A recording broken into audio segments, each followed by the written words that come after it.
سلام دوستان،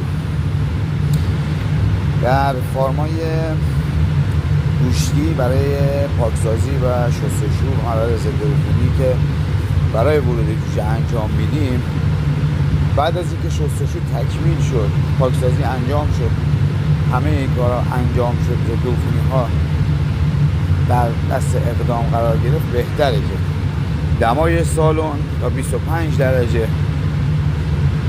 بالا بره و به خاطر همین هیترها روشن میشه. دمای سالن به 25 درجه میرسه، سپس ضد عفونی ها اجرا میشه. 2 مرحله یا 3 مرحله ضد عفونی، حالا با نام‌های تجاری مختلف، مشکلی نداره، میتونیم استفاده بکنیم. فقط اینکه در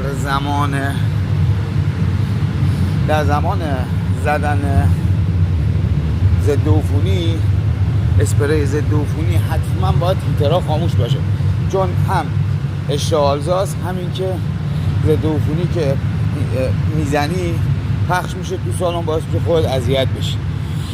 پس دما رو به 25 درجه میرسونیم، بعد ضد عفونی ها رو اجرا میکنیم.